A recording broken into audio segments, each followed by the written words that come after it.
Imagine an empire so vast, its power and influence stretched across 3 continents. This was the Ottoman Empire, a realm that lasted for over 600 years, only to meet its demise after World War I. The empire, named after its founder, Osman I, was established in the early 14th century, and it grew to be a significant power, its territories spanning across Europe, Africa, and Asia. The Ottomans' influence was not just about geographical extent, but also cultural, political, and economic dominance.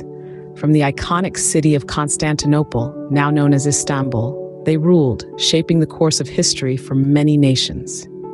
However, like all great empires, the Ottomans too had their share of challenges and internal struggles. The 19th century marked the beginning of a slow decline for the empire. Plagued by political corruption, economic difficulties, and military defeats, the empire gradually lost its grip on its territories.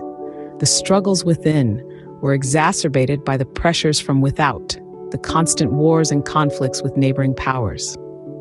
The breaking point, however, came with World War I. The Ottomans made the fateful decision to join the Central Powers, a decision that would prove catastrophic. The empire was ill-prepared for the scale and the intensity of the war. By the end of the war, the empire was on its knees, its economy shattered, its military defeated, and its people demoralized. In the aftermath of the war, the empire was partitioned by the victorious Allies, a move that led to the Turkish War of Independence.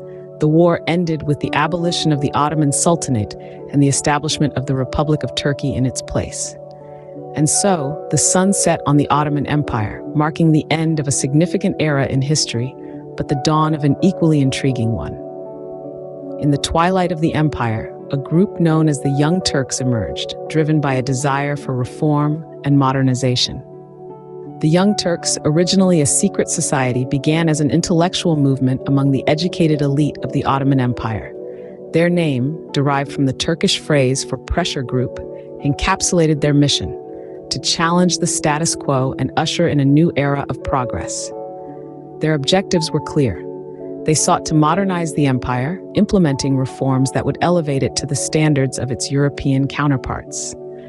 They envisioned a constitutional government, equality for all citizens, and the diffusion of education across the empire. But their journey was not without struggle. The Young Turks faced resistance from the entrenched powers of the empire, who clung tightly to their traditional ways. Yet, the Young Turks pressed on, their determination unwavering. In the empire's final years, their influence became undeniable. They played a crucial role, not just in the political realm, but also in the cultural and social evolution of the region. They introduced a modern constitution, held the empire's first multi-party elections, and championed the rights of women and minorities. Their efforts towards reform didn't stop at the empire's borders. Their ideas spread, inspiring similar movements across the Middle East and beyond. Their influence would continue to shape the future of the region long after the empire's fall. The collapse of the Ottoman Empire left a power vacuum in the Middle East, which was quickly filled by Western powers. As the dust of the empire's fall began to settle, the boundaries of a new Middle East began to emerge, largely shaped by the whims and interests of the Western victors of World War I. In the midst of this monumental geopolitical shift, the Sykes-Picot Agreement was secretly signed between Britain and France in 1916. This pact, negotiated in the shadows, aimed to carve up the vast territories of the declining Ottoman Empire between these two European powerhouses. The agreement largely disregarded the ethnic, religious, and cultural divisions that permeated the region, instead focusing on strategic interests and colonial ambitions. This arbitrary division of lands, with lines drawn on a map in European capitals, set the stage for a tumultuous century in the Middle East. The agreement is often cited as a root cause of many of the conflicts that continue to plague the region today. From the Israeli-Palestinian conflict to the civil war in Syria, the ripple effects of this historical act are still being felt. In the aftermath of the Ottoman Empire's collapse, the Middle East was not only physically, but also ideologically reshaped. The Western powers, primarily Britain and France, imposed their colonial rule and sought to align the region with their own political, economic, and cultural systems.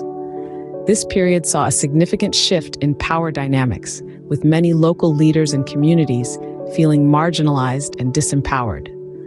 However, the seeds of resistance were also sown during this time. The imposition of foreign rule and the disregard for local customs and traditions sparked a wave of nationalism across the Middle East. This regional awakening would later fuel movements for independence and self-determination, setting the stage for the next chapter of the region's history. The borders drawn during this time continue to influence the geopolitics of the Middle East. In the midst of this chaos and uncertainty, a new leader emerged, Mustafa Kemal Ataturk, a man who would become the founder of modern Turkey. Mustafa Kemal's journey to becoming Ataturk, or Father of the Turks, was a complex one. Born in the late 19th century in the Ottoman Empire, his early life was steeped in the traditions of a fading empire. However, his destiny was not to be a mere observer of his nation's decline. Instead, he was to play a pivotal role in its resurrection. At the heart of Kemal's rise to power was his leadership during the Turkish War of Independence. This was a time of great turmoil, as the remnants of the Ottoman Empire grappled with foreign occupation and a deepening sense of national crisis. Kemal, then a young army officer, rallied his compatriots and led a successful military campaign to reclaim Turkish sovereignty. But Mustafa Kemal was more than just a military leader. He was a visionary. He dreamt of a new kind of Turkish state, one that would break from the shackles of the past and embrace the promise of the future. He envisaged a secular republic, a stark departure from the theocratic Ottoman Empire. It was a bold vision, but Kemal was not deterred. He believed in the potential of his people and the power of progressive reform. In the following years, Kemal implemented a series of sweeping changes. He introduced Latin script in place of Arabic, encouraged Western-style clothing, and championed equal rights for women. These reforms were transformative, reshaping Turkish society and setting the stage for the modern, secular state we see today. Ataturk's vision was not just about establishing a new state, but also about transforming an entire society. His legacy, therefore, extends beyond the borders of Turkey. Mustafa Kemal Ataturk stands as a testament to the power of vision, the strength of leadership, and the transformative potential of progressive reform. His story is not just about the birth of a nation, but about the rebirth of a people. Ataturk's vision became a reality with the founding of the Turkish Republic in 1923, marking a new chapter in the region's history. The fall of the Ottoman Empire had left a void, and out of this emerged a new modern nation-state, Turkey. This was no easy feat, and the man at the helm of this transformation was Mustafa Kemal Ataturk. Ataturk was not just a military hero. He was also a visionary leader who believed in a progressive and modern Turkey. A series of bold and sweeping reforms were implemented under his guidance, aimed at modernizing the country and severing ties with its Ottoman past. Firstly, Ataturk abolished the Sultanate and declared Turkey a republic.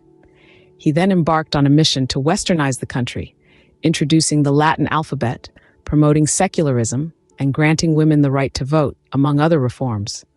These were revolutionary changes that shook the very core of Turkish society. Under Ataturk, education was given utmost importance. Schools were built across the country, and education was made compulsory for both boys and girls. This was a major leap forward, as it helped to create a literate, informed society. The economic reforms were equally significant. Ataturk sought to make Turkey self-sufficient and launched a series of agricultural and industrial projects. These efforts helped to modernize the economy and set the stage for Turkey's growth in the following decades.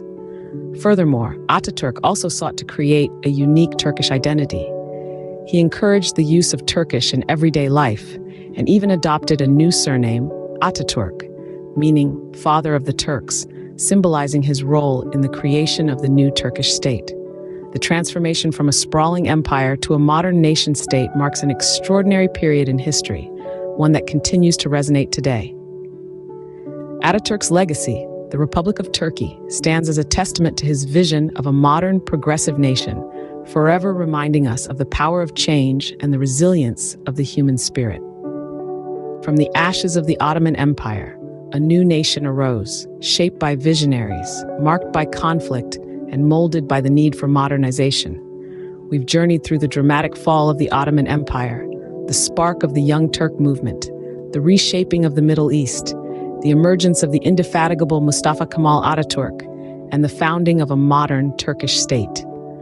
This is the story of a region's transformation, a testament to the enduring power of change and the indomitable spirit of a people.